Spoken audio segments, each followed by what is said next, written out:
കേരളത്തിന്റെ സമ്പദ് വ്യവസ്ഥ ഈ രാജ്യത്തിന്റെ ഏറ്റവും മികച്ച സമ്പദ് വ്യവസ്ഥയാക്കി മാറ്റാനുള്ള പദ്ധതികളുമായിട്ടാണ് UDF വരുന്നത്. നമ്മൾ ഈ സംസ്ഥാനത്തിന്റെ ഇക്കോണമി ഷൂട്ടപ്പ് ചെയ്യും, ഖജനാവ് നിറയ്ക്കും. പൂച്ച പെറ്റുകിടക്കുന്ന കേരളത്തിലെ ഖജനാവിൽ പണമുണ്ടാകും.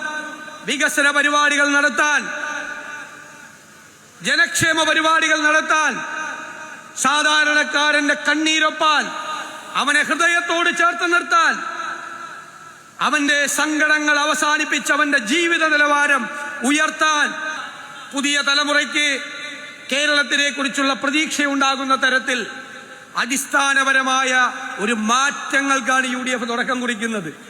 അതാണ് ഒരു പുതുയുഗത്തിന്റെ തിരശീല ഉയരുകയാണ്. എല്ലാ രംഗത്തും മാറ്റമുണ്ടാകും. ലോകം മാറുന്നതനുസരിച്ച് ഈ കേരളത്തിൽ മാറ്റമുണ്ടാകും. അതാണ് UDFന്റെ വാക്ക്. വെറുതെ പ്രഖ്യാപിക്കുന്ന പ്രഖ്യാപനങ്ങളല്ല.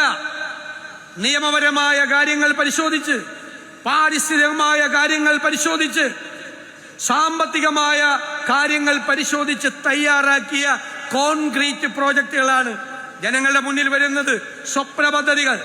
ഈ തെരഞ്ഞെടുപ്പിൽ കേരളം നമ്മുടെ കുഞ്ഞുങ്ങളെ കുറിച്ച്, ഭാവിയെക്കുറിച്ച്, ഭാവി കേരളത്തെ കുറിച്ച് ചർച്ച ചെയ്യട്ടെ.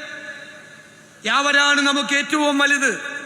ആ കുഞ്ഞുങ്ങളാണ് നമുക്ക് പ്രിയപ്പെട്ടവർ. അവരുടെ കേരളം ഈ കേരളമായിരിക്കില്ല. അവരുടെ കേരളം നമ്മുടെ കുഞ്ഞുങ്ങളുടെ, നമ്മുടെ കൊച്ചുമക്കളുടെ കേരളം, അവരുടെ സ്വപ്നങ്ങൾ യാഥാർത്ഥ്യമാക്കുന്ന ഒരു കേരളമാണ് UDF വാഗ്ദാനം ചെയ്യുന്നത്.